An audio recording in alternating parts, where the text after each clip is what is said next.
Hello students, कल हम मतलब पिछला जो हमारा वीडियो सेशन था उसमें हमने बात की थी natural width of spectral lines, है ना।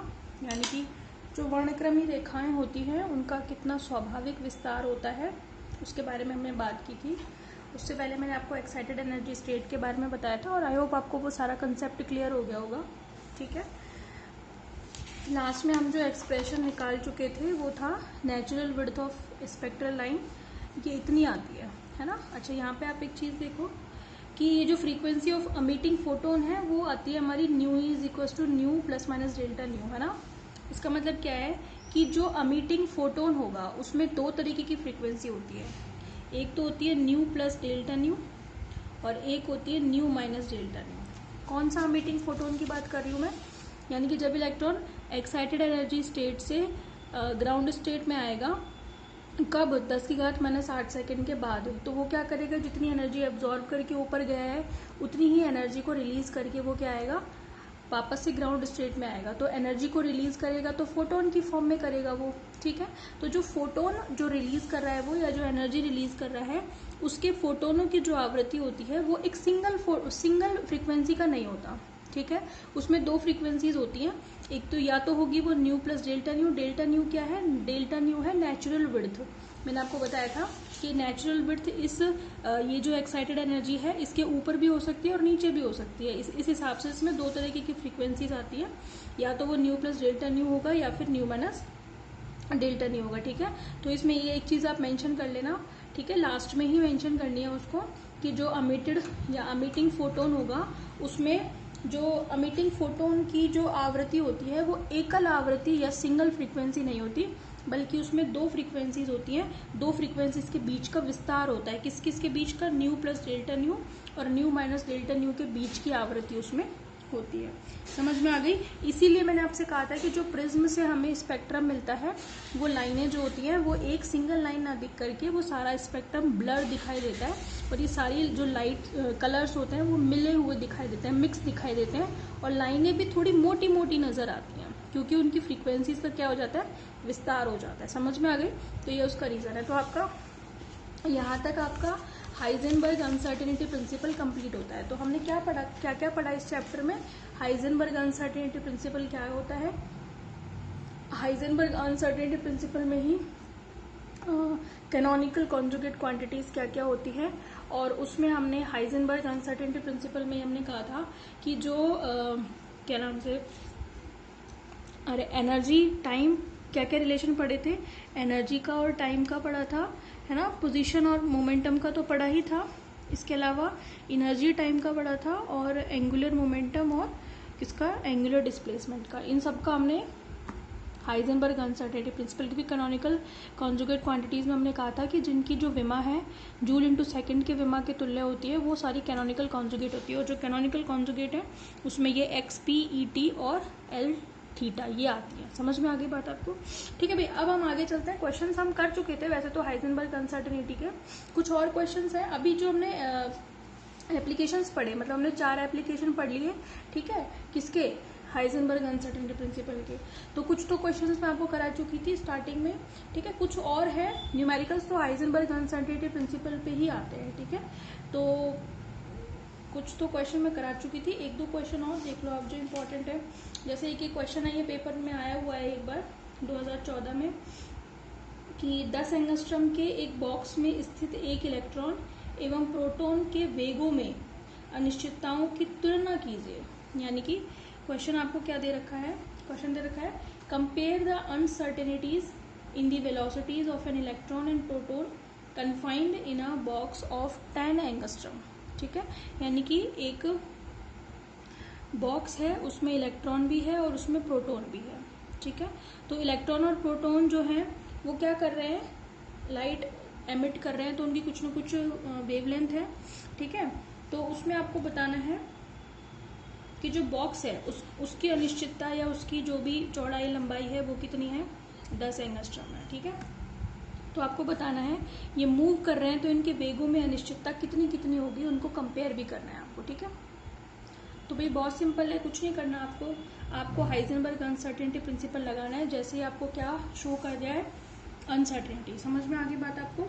तो देखिए सबसे पहले according to Heisenberg's uncertainty principle, ठीक है। क्या कहता है Heisenberg uncertainty principle? Delta x delta p x, हम अलॉन्ग एक्स एक्सेस ही मान रहे हैं, अदरवाइज ये delta y dot delta p y के लिए भी होता है, delta z delta p z के लिए भी होता है, इक्वली होता है, उनके लिए भी होता है, ठीक है। बस ये है कि जिस डायरेक्शन में आप मोमेंटम ले रहे हो उसी डायरेक्शन में आपको पोजिशन लेनी है, तो ही आप मेजर नहीं कर सकते। ये चीज़ें मैं सब पहले क्लियर कर चुकी हूँ, ठीक है। That is greater than equals to h cut by 2 होता है, ठीक है। आपसे क्या पूछा है उसने? इन दोनों के वेगों में अनिश्चितता, यानी कि इलेक्ट्रॉन के वेग में कितनी अनिश्चितता होगी और प्रोटॉन के वेग में कितनी अनिश्चितता होगी, आपको ये फाइंड आउट करना है और फिर दोनों को कंपेयर भी करना है, ठीक है। तुलना करनी है कि कौन किससे ज़्यादा कौन किससे कम है, ठीक है।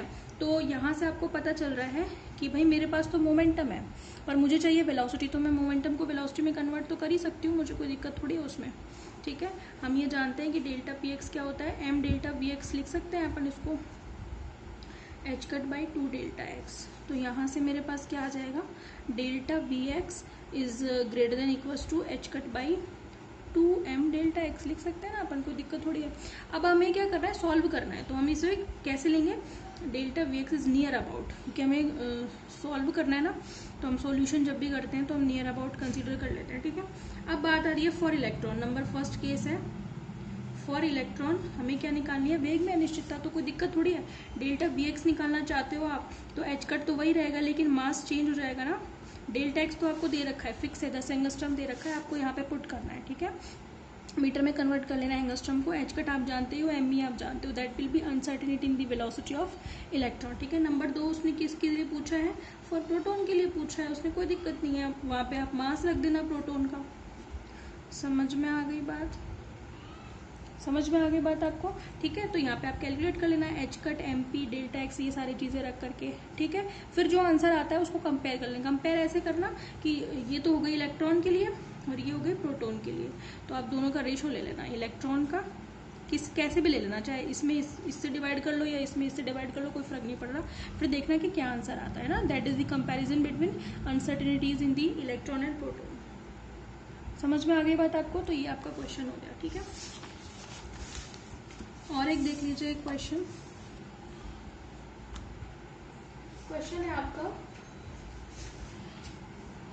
कि हाइजेनबर्ग के अनिश्चितता सिद्धांत का उपयोग करते हुए यह सिद्ध कीजिए कि एक बंद बॉक्स में इलेक्ट्रॉन की ऊर्जा शून्य नहीं हो सकती। अब ये जो बार बार इसमें जिक्र आ रहा है बंद बॉक्स, ये हम आगे पढ़ेंगे जब हम आगे श्रोडिंगर इक्वेशन पढ़ेंगे, आपके श्रोडिंगर साइंटिस्ट का नाम है, तो वहाँ पे हम अलग अलग केसेस के लिए पढ़ेंगे।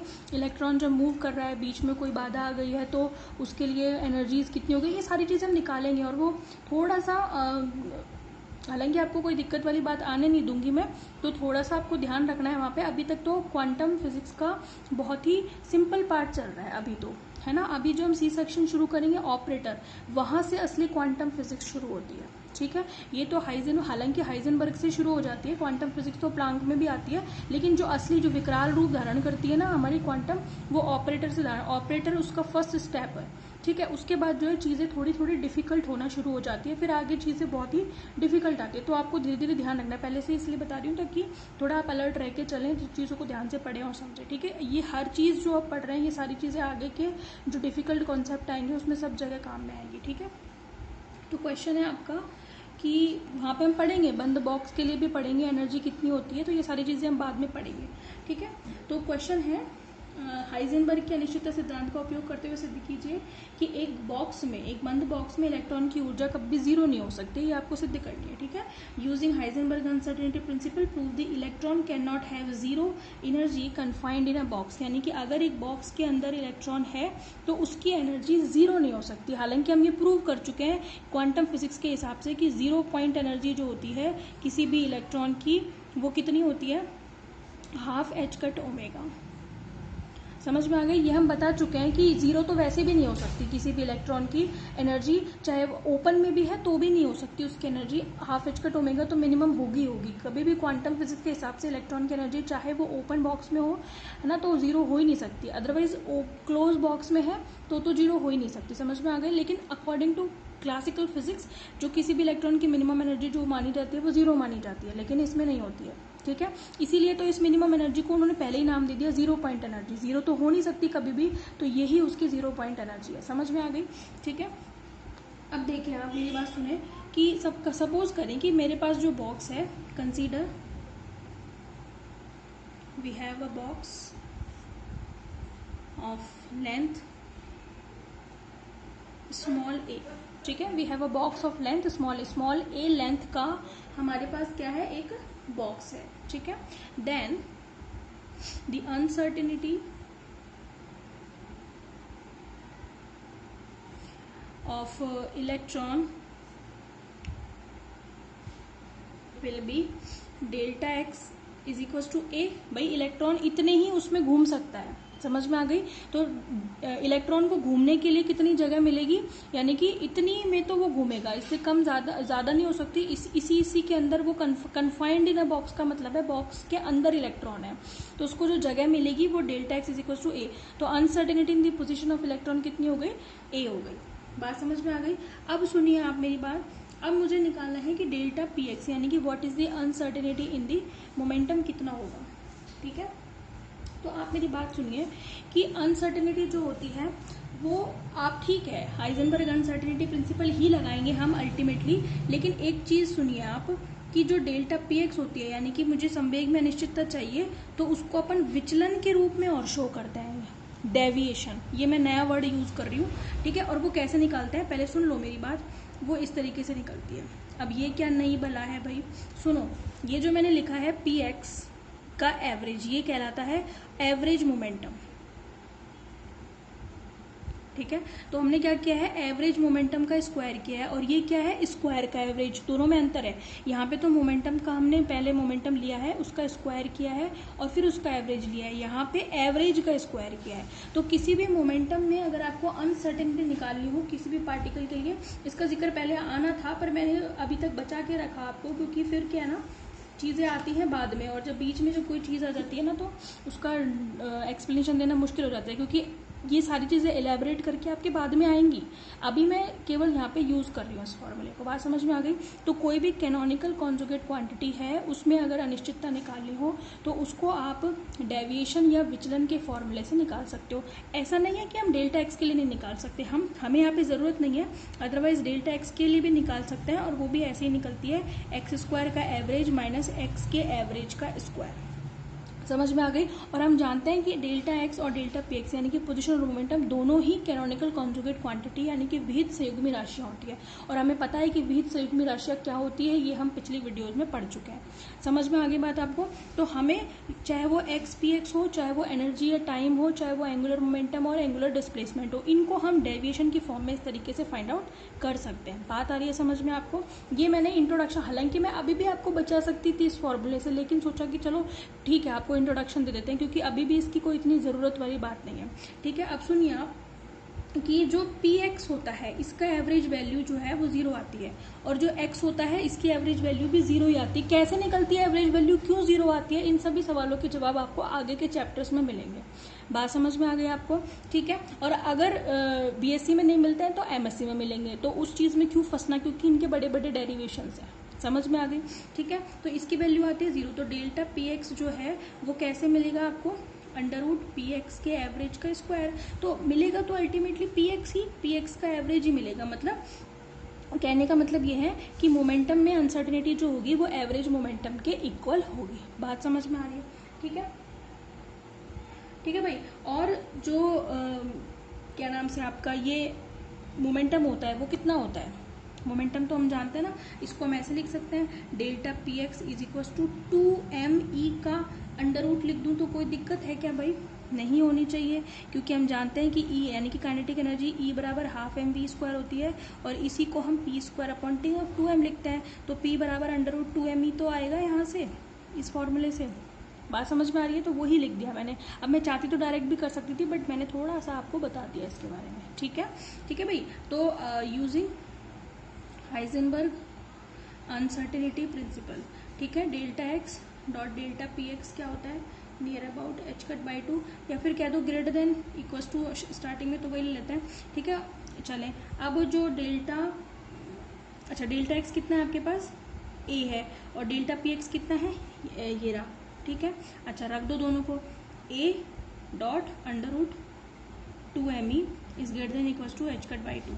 एनर्जी चाहिए हमें, ठीक है। आप क्योंकि क्वेश्चन क्या है कि सिद्ध कीजिए कि बॉक्स में इलेक्ट्रॉन की ऊर्जा शून्य नहीं हो सकती, तो मुझे चाहिए एनर्जी, ठीक है। दोनों साइड क्या कर दो आप, स्क्वायर कर दो दोनों साइड, तो ए स्क्वायर और साथ में कितना आ जाएगा 2me is greater than equals to h cut square by 4। तो ये कितना आ गया, एनर्जी कितनी आ गई, greater than equals to h cut square by 4 दूनी 8 8ma स्क्वायर, ठीक है। तो एनर्जी देखो, एनर्जी इससे ज़्यादा ही होगी, जीरो तो हो ही नहीं सकती, कभी पॉसिबल ही नहीं है। तो किसी भी बंद बॉक्स के अंदर या क्लोज बॉक्स में या फिर कोई इलेक्ट्रॉन जो किसी बॉक्स में कन्फाइंड है उसमें उसकी एनर्जी इससे कम नहीं हो सकती, मतलब जीरो हो ही नहीं सकती, ठीक है। ये चीज़ भी हम आगे निकालेंगे जब मैं क्लोज बॉक्स पढ़ाऊंगी आपको, श्रोडिंगर इक्वेशन पढ़ाऊंगी, उसके आगे हम सॉल्यूशन देखेंगे श्रोडिंगर इक्वेशन के, तो वहाँ पे काफ़ी सारे केसेस पढ़ेंगे, वहाँ आपके आएगा ये एक्सप्रेशन यू क्यों आएगा वहाँ पे, समझ में आ रही है बात आपको। तो कभी कभी इस तरीके के क्वेश्चंस भी पूछ ले जाते हैं सिद्ध करने के। तो क्वेश्चन सिंपल सा था कि किसी बॉक्स के अंदर कोई इलेक्ट्रॉन है तो उसकी एनर्जी कभी भी जीरो नहीं हो सकती, ये सिद्ध करना था। तो बॉक्स हमने अपनी मर्जी से किसी भी लेंथ का कंसिडर कर लिया, तो ये तो उसकी पोजीशन में अनसर्टेनिटी हो गई। मुझे चाहिए मोमेंटम में अनसर्टेनिटी, तो मोमेंटम को हम एनर्जी की फॉर्म में, क्योंकि हमें एनर्जी चाहिए तो मोमेंटम को हमने एनर्जी की फॉर्म में कन्वर्ट कर लिया। बात समझ में आ रही है आपको, ठीक है। ठीक है भाई, हमने एनर्जी की फॉर्म में इसको ये लिख लिया, ये तो जीरो है, तो फॉर्मूले का तो यूज एक तरीके से ना के बराबर ही है यहाँ पे, ये मैंने सिर्फ जस्ट एक इंट्रोडक्शन दिया है। अदरवाइज आप इसे डायरेक्ट भी लिखेंगे कि delta p x is equals to under root 2ma, तो भी कोई समस्या नहीं है, ठीक है। बस हमने दोनों वैल्यूज यहाँ रख दी और ये निकाल लिया, तो हम नीचे क्या कहेंगे कि इलेक्ट्रॉन की एनर्जी बंद बॉक्स में कभी भी जीरो नहीं हो सकती। समझ में आगे बात। तो ये आपका यहाँ तक 5th चैप्टर और फर्स्ट यूनिट का 2nd सेक्शन खत्म होता है। कल हम शुरू करेंगे ऑपरेटर्स, यानी कि 3rd section of this unit, और ये आपका आई थिंक 8th चैप्टर है ऑपरेटर का, ठीक है। बीच में श्रोडिंगर इक्वेशंस आती हैं, ये आपके 2nd यूनिट में है, वहीं पे हम शुरू करेंगे इसको, ठीक है। Operator is very important topic of the quantum mechanics, बिना इसके क्वांटम मैकेनिक्स की कल्पना ही खराब है, नहीं कर सकते, ठीक है। तो ऑपरेटर आप बहुत ध्यान से पढ़ना, बहुत ध्यान से, हर एक स्टेप बहुत ध्यान से पढ़ना, every step is very very important. मैं बता रही हूँ आपको, क्वांटम फिजिक्स आपका सर चकरा देगी अगर आपने स्टार्टिंग से चीज़ें ढंग से नहीं पढ़ी, तो मैं बोल रही हूँ आपको।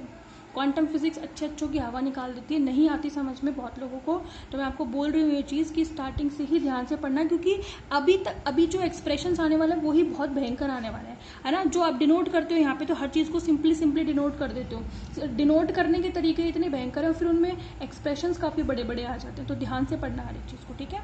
Okay, thank you.